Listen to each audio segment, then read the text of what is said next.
It is time for Danny Bonaduce, life coach. You can call me right now. Here's the phone number again, 1-800-252-1025. We love getting your emails. We take them 24 hours a day, 7 days a week, and the address is lifecoach@KZOK.com. Life Coach brought to you by Goldberg Jones Divorce for Men. Call 1-800-DIVORCE. Let's talk to Mike in Port Orchard. Good morning, Mike. Good morning, sir. How are you? I'm okay. So what can I do for you? Well, I've kind of got myself in a predicament. I've gotten involved with a married woman, and I've known her for a while. Her relationship is falling apart with her husband. But you think your relationship with her is on solid ground? That I don't know, sir. Well, you're dating a married woman. It's not a great way to start, but you know what? I'm not going to judge you on this. If you really think that this is are you calling because you want some kind of dating relationship with a married woman? Yeah. All right. So what's your question?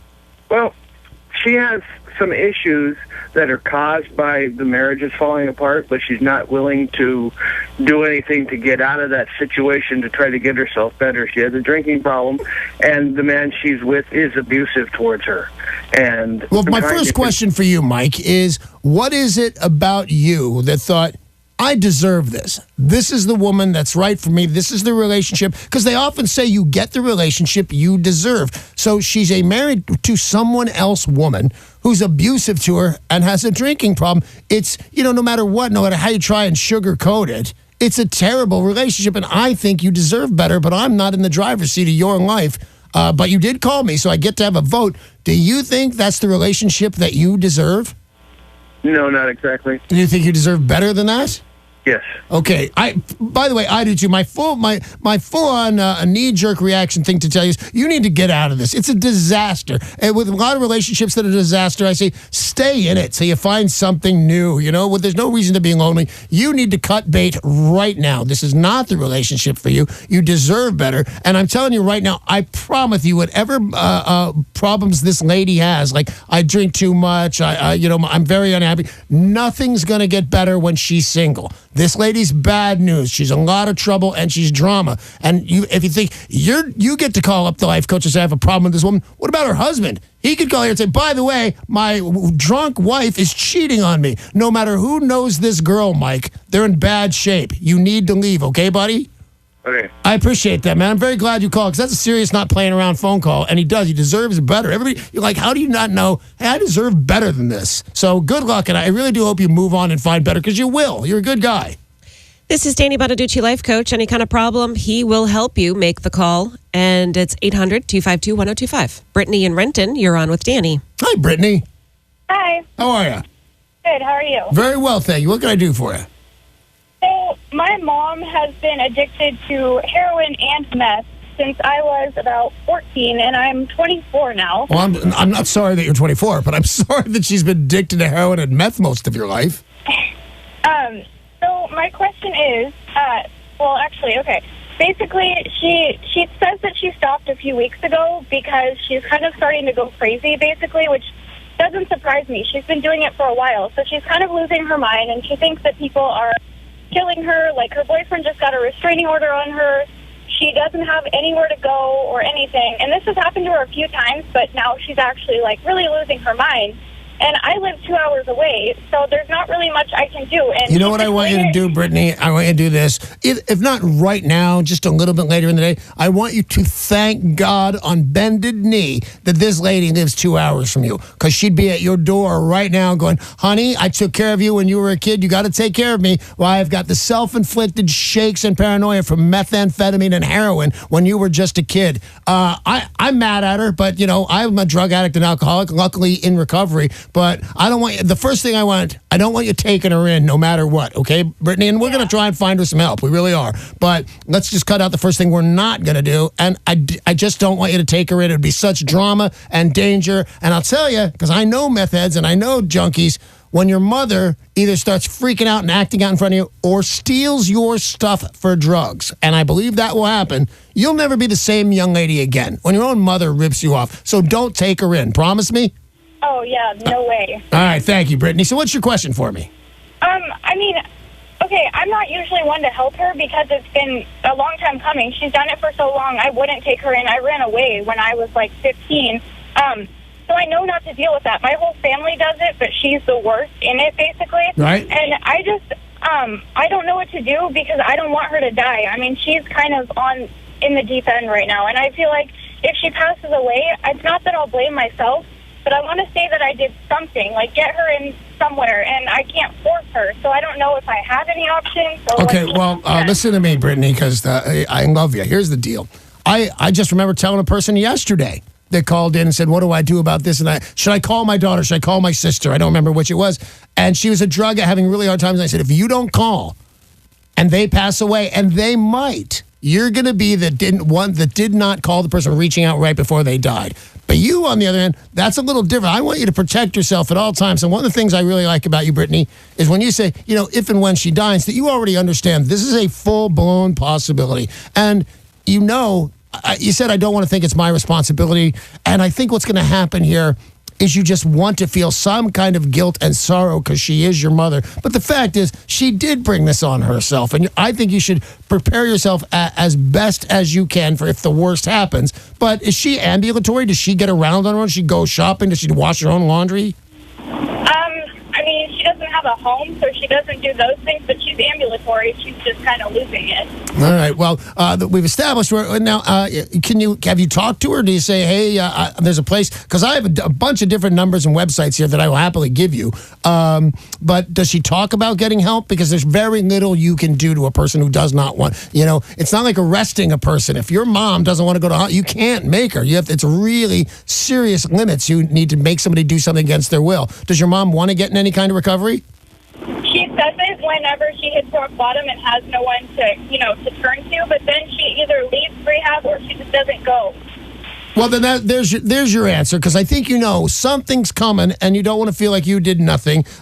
These are not hard to find if you don't have a pencil on you right now. I want you to go to your little computer there and go to recovery.org, and that's a database of all the recovery centers in your and other areas. And then there's also there's the Department of Health Services, which will also give you an idea of where you can go. And that's what you need to do, because whatever's going to come to your mom is going to come. By the way, from what I know about drug addicts, she's probably going to, if she's really clean, she's probably going to live. They're resilient people, those drug addicts. But, if she doesn't, you've made those phone calls. You've said, try going to one of these places, Mom, and prepare for the worst and celebrate the best. But make sure to cover your bases so you know that you did the very best you could do. Hang in there, Brittany, and thank you very much for the phone call. Good luck. What a tough situation. What a drag on a kid to do that to your kid. And the whole family's doing it, but she's on the right course. And it's shameful sometimes what we do to our kids. I mean, both of my kids, shame on me, both of my kids have drunk daddy stories. Shame, that's probably what got me better eventually. Yeah. But that's what you're willing to do that to your kids in exchange for drugs and alcohol. Mark in Tacoma, you're the next caller with Danny Bonaduce, life coach. Hey, Mark. Hey, Danny. What's up? Hey, so I got a question. A week ago, I had had like 4 or 5 beers at a bar, and then I went outside and smoked some marijuana with a girl. And I don't smoke that much marijuana, but I had a really bad reaction where it made me paralyzed and numb. I went into the bathroom. I got sick. I passed out.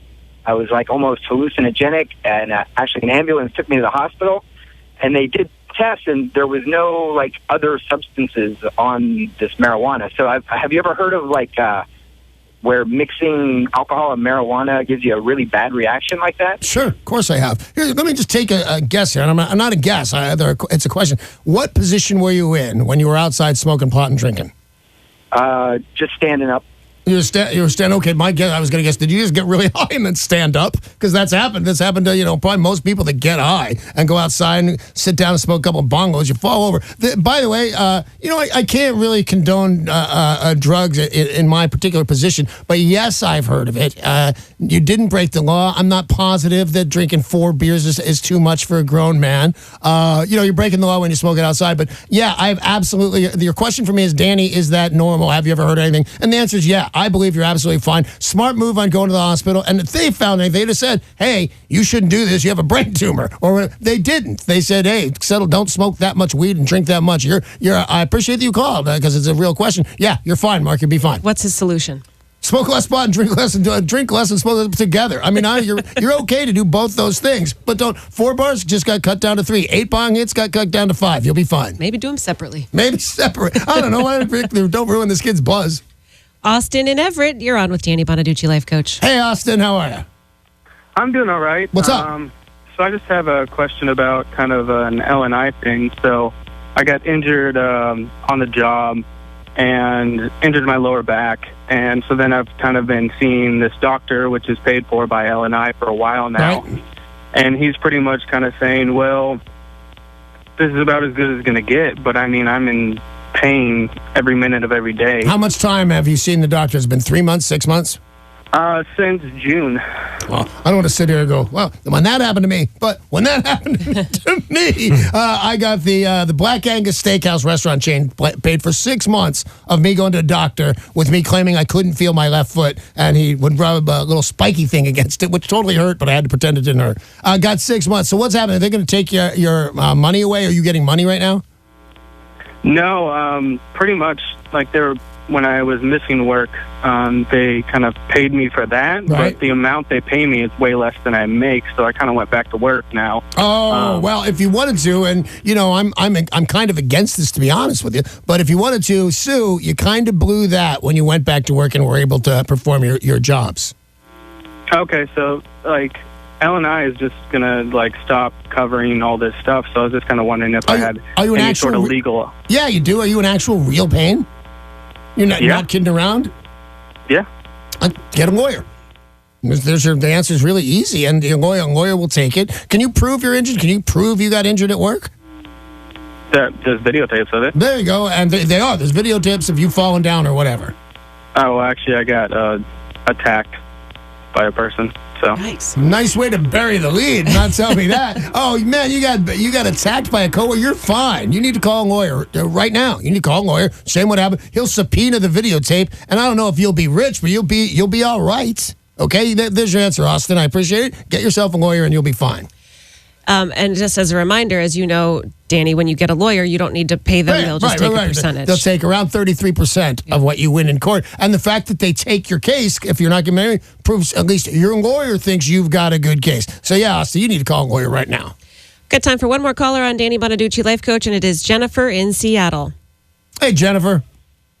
Hi. Hi. Danny. Yeah. I'm so, I just, first I want to start off by saying, I have always loved you. Well, I love you too, Jennifer. So what can I do for you? You have a beautiful soul, and I'm so proud of you for getting well. Well, thank you, Jennifer. I appreciate it. Now let's see what's your problem. What can I do for you? And here's my problem. All okay. Right. I've been dealing with cancer off and on since like 2003. Okay. And the thing is that everything was going fine as far as nobody breaking in or my apartment or whatever. Well, anyway, I live just a little outside of Seattle. Yep. And I think I know who's doing it. I've called the police, but out here, police, Tukwila police, and Burien, because they can't control the crime out here. Right. But the thing is, where I live, every time I've gone to the hospital for a long period of time, which is like maybe 5 days or so, I come back and my stuff's gone. I'm talking. I'm a writer. That's outside of my regular career because it keeps me sane, and I am published. All right. Congratulations. Let me ask you a question there, Jennifer. First of all, how's the cancer treatment going? How are you? I'm getting much better. I'm glad to hear that. So I've got the answer to your question. Here's the thing: if you've gone to all normal things because you live out there in the boonies and you've called the cops and your cops said there's nothing that we can do, the answer's probably in your mind. And if you can't figure out how to do it, by the way, this is drastic. What I'm about to tell you. Dun dun dun dun. Bonaduce's out of control now. It is on your computer because you can just look it up how to do it. You need to booby trap your house. You need to do it so no innocent victim can get hurt. You need to, first of all, I think a video camera, you think you know who's doing it? I think you need to get some video equipment, right? Absolutely. And so you can have proof that they're the ones who did it. When I say booby trap your house, you can just go on the internet, by the way, and say, how to booby trap a house. And they will tell you, because there's a bunch of sickos out there that do this kind of stuff. Make sure to in your house so nobody gets hurt that isn't, already violating your space. That's what I would do. I have done it, not where anybody got hurt, but I would put stuff to find out, is somebody going into my house and car, which I thought they were, and they were, with my neighbor kid, and I caught them. So I think don't hurt anybody who isn't in your house, and don't do anything that kills anybody or anything like that. But get some videotape of your neighbor, because that's probably who's doing it. You said you think you know who's doing it. Get some videotape, and you know what? Just paint the inside couple of walls and doors, and you go, oh, hey, you with the red hands. You just robbed my house. I caught you red-handed. Didn't know that was going to go that well. That's awesome. So do that. That's a great one. Paint some stuff so whoever's inside your house is going to get paint all over them. Good luck for you. Good luck on the cancer treatment there, Jennifer. God bless. That's all the time we have for Danny Bonaduce, Life Coach. Life Coach brought to you by Goldberg Jones Divorce Men. Call 1-800-DIVORCE.